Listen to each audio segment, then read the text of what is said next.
Hello YouTube family, thanks for joining me on my videos. If you like the videos, please give me a like. If you've not subscribed, please consider subscribing to the channel to help the channel grow. Thanks for watching the videos. Sincerely, thanks for watching.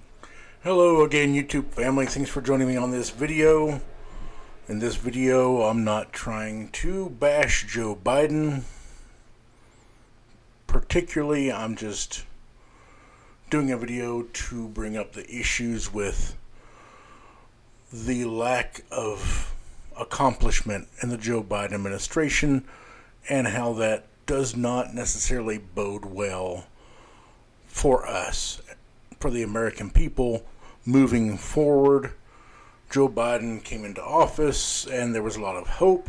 I mean, as I admitted in one of my earlier videos, I had hope. I had hope that due to Joe Biden's elevated age,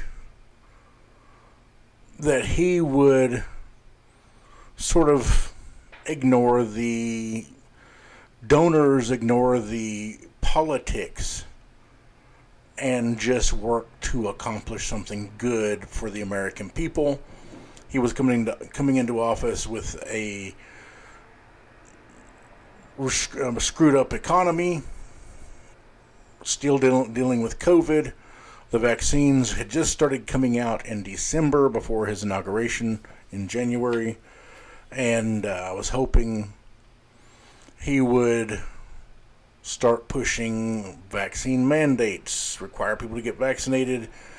He did it, as I'm going to go through this. Some things he's done pretty well at.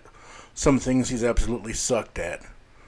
And some things it comes across as he was just lying, and he never meant to do some of these things to begin with. Well, let's go through some of the things that Joe Biden did do. Early in his administration, he passed the $1.9 trillion COVID relief bill, which was good, but like as I said at the time, or earlier about it, that's a very low bar. I mean, that was a very popular piece of legislation. It had over 90% support nationwide for it. And there's very few things you're going to find nationwide 90% support for. So that was something that should have been an easy lift, passing the COVID bill. That COVID relief bill included the expanded child tax credit. That's where families with children were getting extra money every month, depending on the number of children they had. And that expanded child tax credit lifted nearly 50% of the children in this country who are in poverty out of poverty. That by itself, just the expanded child tax credit. And what we found out was if you give people who are in need of money, they're not in poverty anymore. Neat how that works. But even with that as a positive, Biden and the Democrats let it sunset. They let it go away because Joe Manchin didn't like it. Joe Manchin said, oh, that helps the average peasants too much, and they don't donate to my campaign. I'm not going to support it. And the expanded child tax credit was one of the things in the reconciliation bill that did not get passed. Whereas, as I'm going to talk about right now, the $1.2 trillion infrastructure bill, they call it the bipartisan infrastructure bill, whatever you want to call it.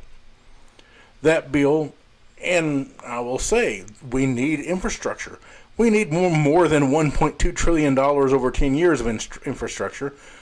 But a lot of people will take what they can get because they so often get so little out of our politicians nowadays. But even that was chock full of giveaways to corporations, to give away to wealthies, giveaways to the donors of these politicians. That's why it passed. That's why it got some Republicans voting for it, because their donors said, vote for it. I'm sure you have corporations and billionaires who were talking to Mitch McConnell, telling him find 10 Republicans at least who are going to vote for this bill. because they wanted the money. That's why that bill passed. The COVID relief bill and the infrastructure bill, that was the only legislation Biden got passed until recently. They passed the gun bill, gun control bill, whatever you want to call it, which does very little and doesn't really address our gun problems. But like I said, there are people pushing for gun control who will cheer it on because they're so used to getting nothing, getting a teeny tiny little bit. They'll say, okay, that's fine for now. Give us more of what we want. And federal judge appointments.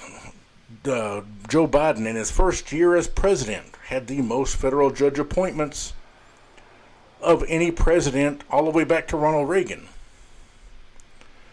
And even with that, Joe Biden got a lot of federal judge appointments in his first year. Democrats have control of Congress. They can just push through these appointments. They can confirm them, and get them pushed through. But even with that, we just found out last week that Joe Biden made a deal with Mitch McConnell to put an anti-abortion judge, a right-wing zealot, into a lifetime federal judgeship in Kentucky. Less than a week after Roe v. Wade was overturned, and we've got protests across the country over that. Joe Biden still made that deal. Granted, he made that deal before Roe v. Wade got overturned, but we already knew Roe v. Wade was getting overturned because they had the leaked majority opinion that the majority opinion leaked 2 months prior, a month prior. I think it was around 2 months prior.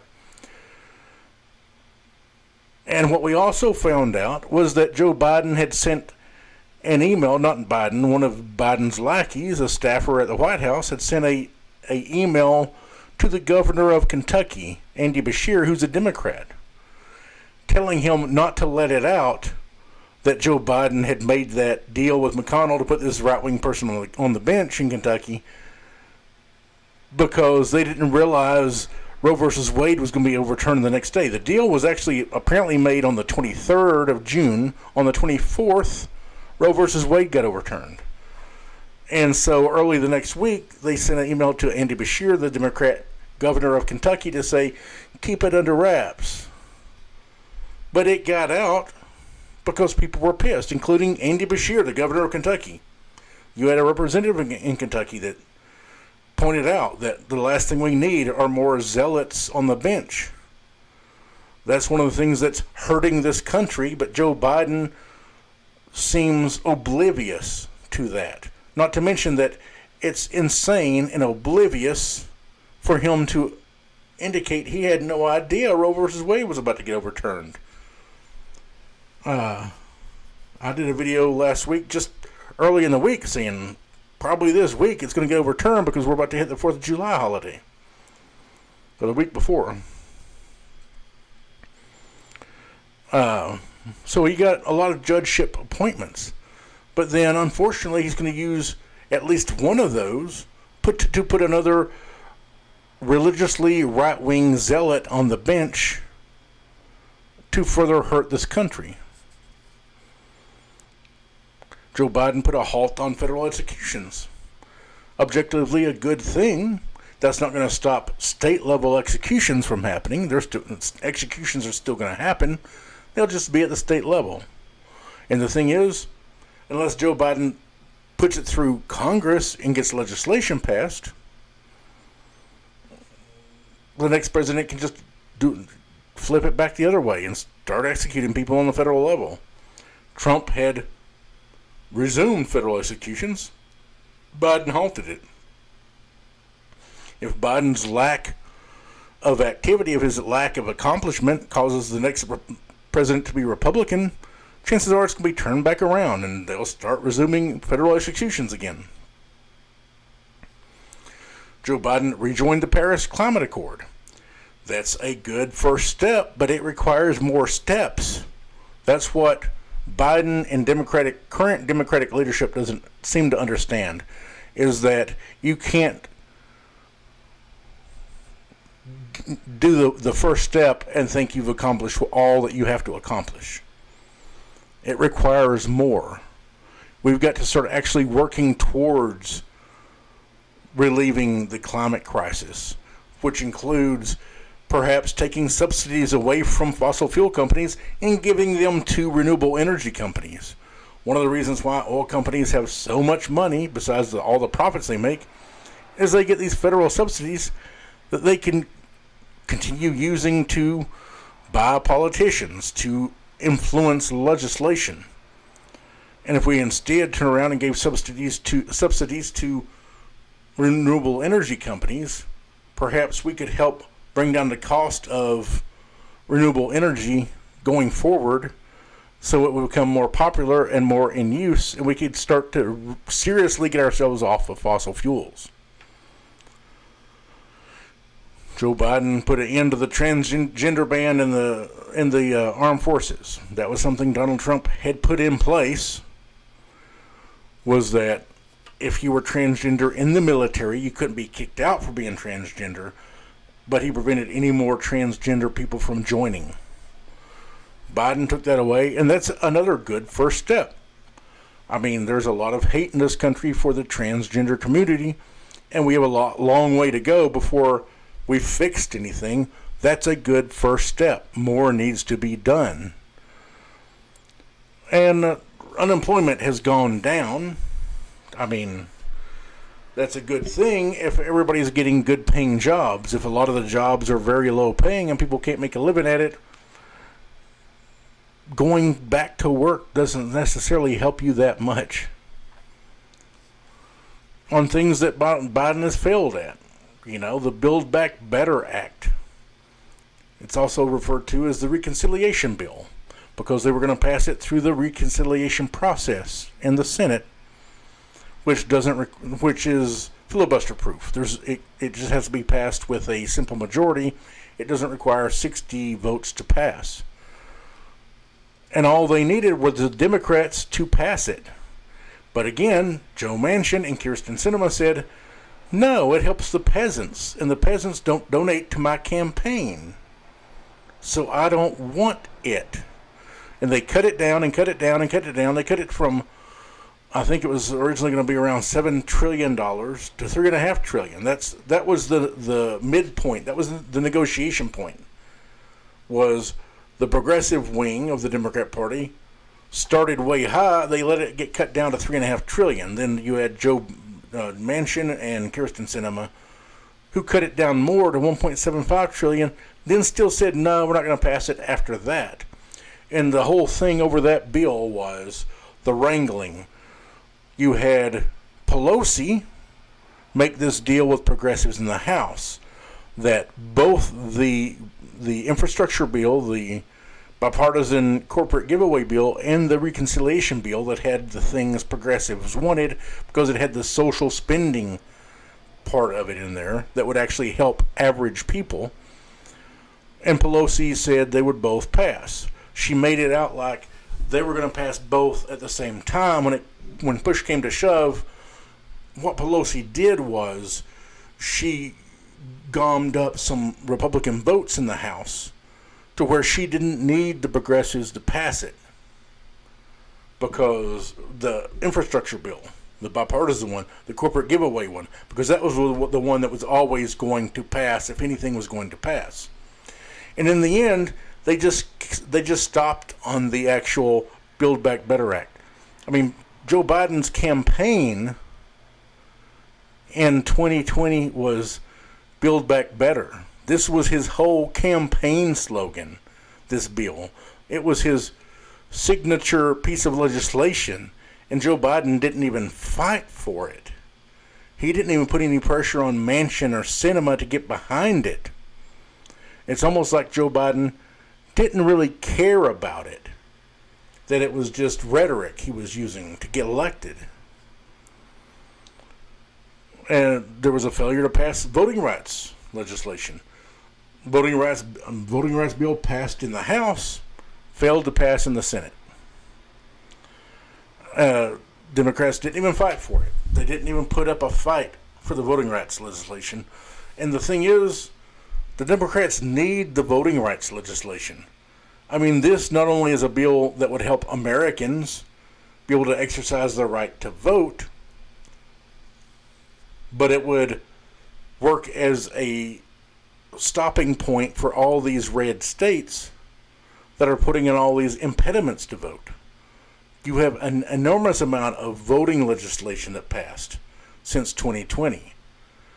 The whole point of all that is to make it harder and more time-consuming for people to vote, to try and discourage people from voting. And that's done because Republicans want lower voter turnout. Democrats want higher voter turnout in order to win, although it looks like Democrats don't seem to realize they need higher voter turnout because they're not working to accomplish things to encourage people to come out and vote for them more. The failure to cancel student debt. Joe Biden had made a campaign promise that he would cancel up to $10,000 of student debt to alleviate some of the pressure on people who have gone to college, got degrees, racked up debt, and then now are suffering, struggling, trying to get by while trying to pay off their debt. Joe Biden, so far, all he's done is put a pause on student loan repayment. Right now, student loans don't have to be paid back. They're not earning interest. They're just frozen, waiting for Biden to start allowing them to be paid back. At that point, everybody's got to start making their payments again. And we're talking about millions and millions of Americans who are being hounded by this, weighed down by this student loan debt. In some cases, they were defrauded.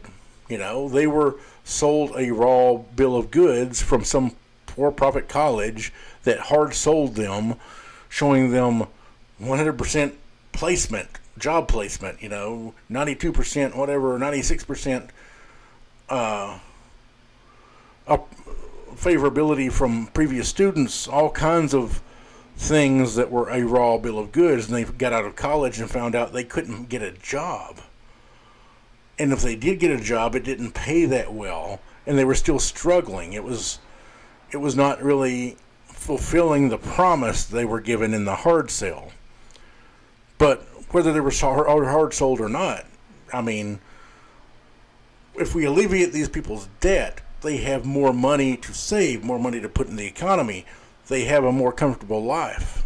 It just makes no sense to say, well, we're just going to hound them to death over this. The COVID failures. I mean, Joe Biden, one of the things he did a good job at was getting the vaccines out. Trump, in his last failure out of office, failed to secure enough vaccine doses to vaccinate everybody. Joe Biden got into office and he started buying vaccines, so that, in 2021, by the summer, anybody could just go and get a vaccine if they wanted one. It was easy, quick, simple, and free. And he made the vaccines highly available. What he failed to do was to force everybody to get one. And he tried to put in the get vaccinated or get tested mandate at companies that have 100 employees or more. That ended up being thrown out by a court. But Biden could have still required everybody in the country to be vaccinated, just for the health of the country. It's the federal government's job to provide for the general welfare, and that includes people not getting sick and dying. But Biden didn't want to get criticized for being some kind of socialist authoritarian. I got news for you, Joe. You're going to get criticized as being that no matter what you do or do not do. We have really high inflation right now. Inflation as high as it's been for the last 50 years or so. And in addition to the inflation, we have price gouging by corporations that's going on, where prices right now are higher than they should be, not because of inflation, but because of just added prices by corporations. Inflation itself is high. That is, the cost of goods and services has gone up because of the pandemic, because of the supply chain issues, because of having to get the supply chain ramped up and running again, to all of our port issues. We don't have enough ports. We don't have enough port access to unload massive amounts of ships at a time. We have a lot of things that contributed to the inflation we're seeing right now. Then Russia started a war with Ukraine, an invasion of Ukraine, which has added more to the inflation. And everybody's on the right's pointing to the inflation as Biden's fault, and the inflation isn't Biden's fault. I get it. He's going to get the blame for it because he's the president when it happened. That's the reality of it. Biden is not the person who's at fault for the inflation, but he's the one left holding the bag because he's sitting in the Oval Office when it happens. There's a lot of reasons for the inflation. Like I said, the supply chain stuff. You have the massive amounts of money that have been shoveled to corporations since COVID. I mean, in 2020, while Trump was still president, you had trillions of dollars shoveled to corporations who had just months earlier made collectively trillions of dollars in profit, but they spent all that money on stock buybacks, and some of it they left sitting overseas, and they weren't going to bring it back because they didn't want to pay taxes on it. And so the federal government just shoveled trillions more dollars at them. That contributed to inflation. The holding the interest rates down to next to zero for so long has contributed to inflation. There are so many things that contribute to inflation. Like I said, it's not all Biden's fault. He's going to get the blame for it, though. He needs to figure out ways to deal with it, or he needs to come up with a coherent message to explain to people what it is and how we get beyond it, which he has failed to do.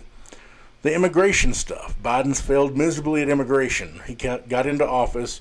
He kept Trump's Remain in Mexico policy in place. He kept Title 42 in place, which may not even be constitutional. But it hasn't been fought to the Supreme Court yet, even though I don't know that I would trust the Supreme Court to rule on it as unconstitutional if it is unconstitutional. But Biden has failed miserably at the immigration issues, and it looks like he doesn't want to deal with them, so he just basically shoved Kamala Harris at the immigration issues, and now her approval is dropping horribly because nothing's being fixed. I mean, she's not necessarily going to fix the immigration problem right now, but the Biden administration isn't addressing it at all. It's a huge black eye for the Biden administration, and it's one of the things that Republicans can run on in 2022 in the midterms and hit Democrats across the head with. And the Title 42 thing is where you claim because of COVID we can't allow immigrants into the country. Our Constitution allows immigrants into the country if they're coming here seeking asylum. That is completely illegal for people to come here into our country and request asylum in the United States. It's within our Constitution's framework. Trump was looking for a way around that when he was president, and they came up with this Title 42 to claim that due to COVID we couldn't let people into the country. Biden just continued that forward. He continued all of Donald Trump's horrible immigration policies into his administration. Now he's getting criticized for them, and he's getting criticized for having open borders when we don't have any open borders. There are no open borders. All that is just a lie, straight out.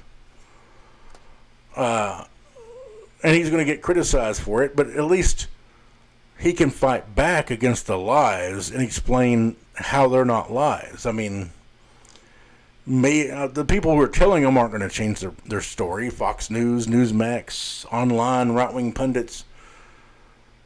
But there are independent voters, possibly some Republican voters, who need to hear the truth rather than the BS. There's been over 7,647 instances of rape, torture, murder, kidnapping, and violent assault of the migrants who are sitting in those makeshift camps on the Mexico side of the border. That's the result of the stay in Mexico policy. Nearly 8,000 rapes, murders, tortures, kidnapping, and violent assaults. From July of 2021 to September of 2021, Biden's approval fell from 53% to 46%. Biden's policies, of which there aren't many, his legislative successes, of which there aren't many, are causing him to become less and less popular. So let's go look at Biden's approval. This is Biden's approval rating while he's been president. And as we sit right now in July, over 56% of respondents disapprove of the job Biden's doing. Only 38.6% approve. So he's slightly over 56% disapproval and slightly under 39% approval, which is not particularly good. Biden's highest approval rating since he's been president was 57%. He's had a low of 40%. Right now, his approval rating stands at 41%. So he's 1% above his all-time lowest approval rating so far. And this is another look at the approvals of Biden from various polls. There are various different pollsters that do the polls. And as you can see, he's hovering in the low to high 50% range for disapproval. And he's in the high, mid 30s to 40% range for approval. And that's the result of not accomplishing enough. This is Kamala Harris's approval. As you can see, it has been trending downward. It's somewhat flatlined right now, but it's flatlined at 41% favorable, 52% unfavorable. And as you can see, right after the June 8th trip around to Mexico and Guatemala, that's when she had a outward-facing appearance with her job as handling the immigration issues. And you can see how people do not agree with that she's doing a good job at it. But both Kamala Harris and Joe Biden are struggling horribly with the American people. From 1938, since 1938, last century, the average approval for presidents is 53%. Overall, presidents since 1938 had an average approval rating of 53%. Joe Biden right now is 12% below that. Joe Biden is hurting himself by not accomplishing enough. This is a February PBS NewsHour poll, so it's old. It's prior to the reversal of Roe versus Wade. That's an important thing to keep in mind. But this is showing issues that voters are saying are important. And as you can see, overwhelmingly, it's inflation. The cost of average people buying the stuff they buy to get by day by day is obviously the most important thing to the voters in the poll. The things that all were above 10% or higher. Coronavirus, voting laws, foreign policy, violent crime. Those are issues to voters that Biden needs to be focused on. Abortion ended up at 3%. Then, the January 6th investigation, which wasn't underway then, was only 3%. Drug prices, 4%. Climate change, 7%. And as you see climate issues getting worse and worse, these polling numbers will change because people will be focused on climate. Like here where I live in the western United States, in Las Vegas. I live in the desert. right now. Lake Mead's at historic lows, and it's getting worse. We're getting close to a point where it could be untenable with Lake Mead and the Colorado River providing water to the western United States. We could be approaching the point where it will be untenable, and then certainly in these states you'll have climate change tick upward significantly on that. That's the way polls go. People talk about polls. They address them with regard to what's on their mind at the time. Right now, for a lot of people, that is inflation. The prices on everything are up. Joe Biden could give a speech, could address the nation, nationwide, and could shame these corporations and say, blare it out nationwide on television that they're price gouging you. Inflation isn't causing prices to be where they are. It's a combination of inflation and greed. He could go out and show the data of the increased profit margin rates of these corporations as they're price gouging people and getting more money just by raising prices. Joe Biden seems hesitant to do that, though. He seems hesitant to do anything. I mean, like I said, just less than a week after Roe versus Wade is overturned, it comes out that Joe Biden's going to put a right-wing religious zealot on a lifetime federal court appointment in Kentucky. A deal he made with McConnell, a guy he cannot trust, but Biden seems to be still so delusional he thinks he can trust Mitch McConnell. It's insane. It makes no sense, and it shows how delusional Biden is. Biden has always been a corrupt corporate Democrat. He's taken the bribe money. He's done the bidding of the billionaires and the corporations. And he's worked with Republicans who also take the bribe money from the billionaires and the corporations. Joe Biden thinks they are his friend. He called Mitch McConnell an honorable man. Mitch McConnell, the guy who refused to do his job in the Senate and hold a confirmation hearing on Merrick Garland, hoping that a Republican would become president, and that happened, so they could get a Republican right-wing zealot, religious zealot on the Supreme Court bench. And Mitch McConnell used the lie of we're not going to put a judge on the Supreme Court with less than a year till an election. And then RBG died towards the end of the Trump administration, 3 weeks prior to the presidential election, and Mitch McConnell rushed Amy Coney Barrett through 3 weeks to get her on the court. And Joe Biden still says he can trust that guy. Joe Biden is not the guy to lead this country. He's not the person we need right now.